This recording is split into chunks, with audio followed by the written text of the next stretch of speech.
Thank you, Joel. Thank you, Patricia, for that wonderful message. Oh, how good it is. So once again, welcome to the Center for Spiritual Living, Palm Springs. What a festive-looking group you are. Yeah. So here we are in the midst of Mardi Gras, in the midst of the season for nonviolence, in the midst of the end of the world as we have known it. Something new is emerging. Something new is coming into experience. Now is the time. We are the people. This is the place. We have come together as one, and we've demonstrated that in our organization. And we are realizing that in a way that has not yet been experienced in this world. For there is an eternal life that is happening. And this life, out of the way that the divine intelligence created it, needed to evolve through whatever stages, whatever levels, whatever understanding that it needed to go through in order to come into this next great experience and impulsion of life. Now is the time.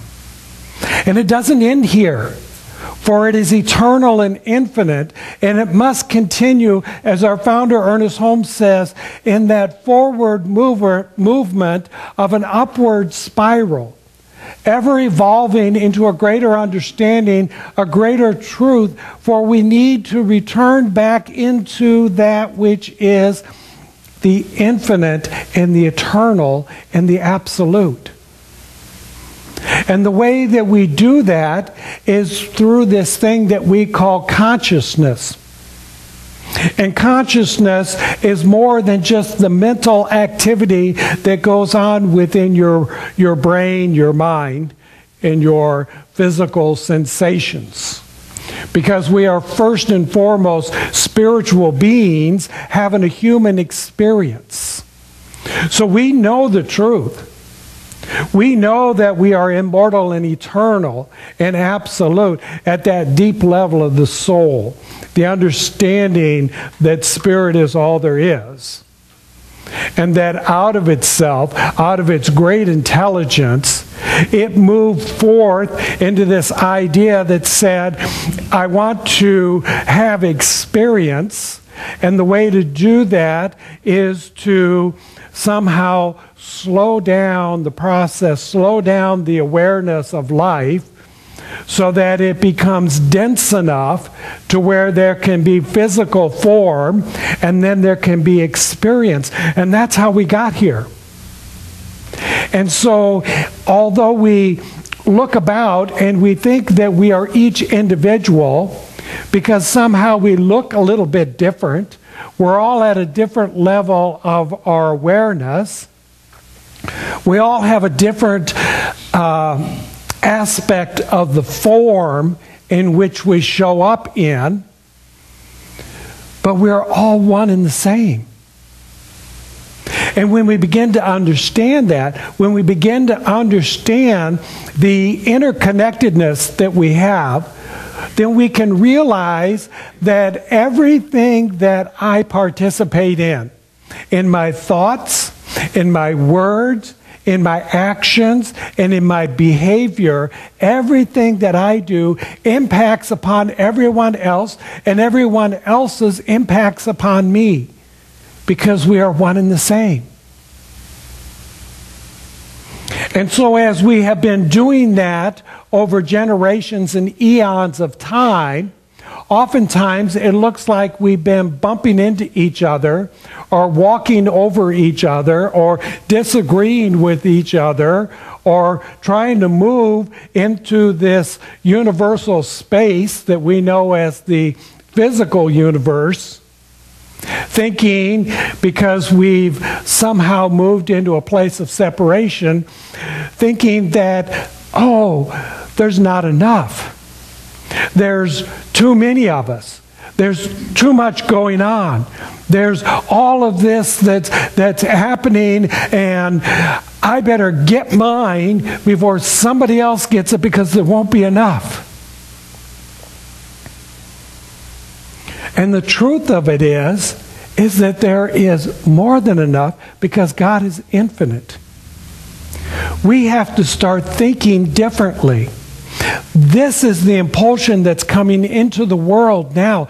And I can tell you that the children and the youth that are coming into the world in this time and place know this at a level that we often have not yet recognized. It is already there. It's already known. It's already being born in the consciousness of the children and the youth that are moving through the world today. Part of our experience at this convention that we did in New Orleans was to be with the youth, to interact with the youth, and begin to bring this together, this idea that age is only something of the mind.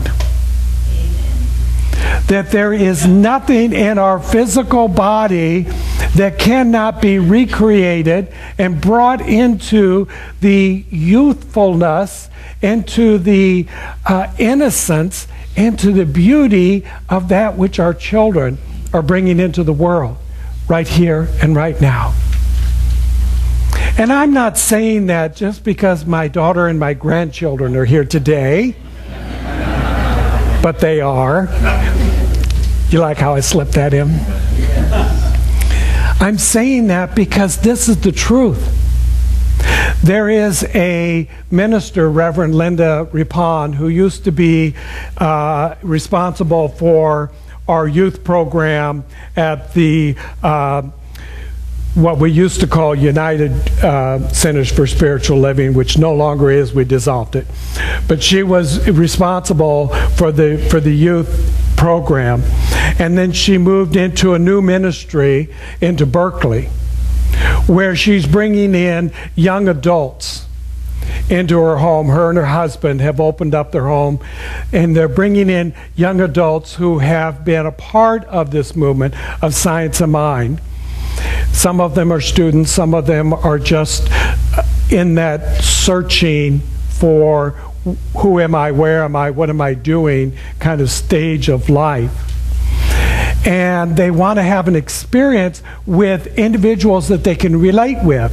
And sometimes that's about age. That's about understanding that, you know, they're really high-tech kind of kids.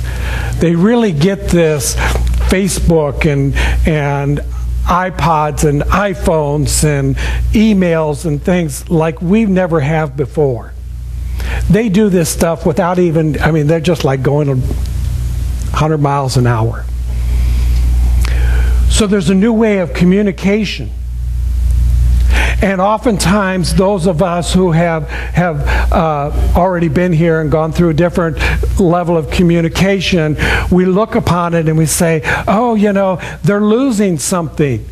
They're losing too much because they're not having, you know, that face-to-face contact that we grew up with. But do you remember when we were that age and our parents were telling us, no, you cannot have a haircut like that.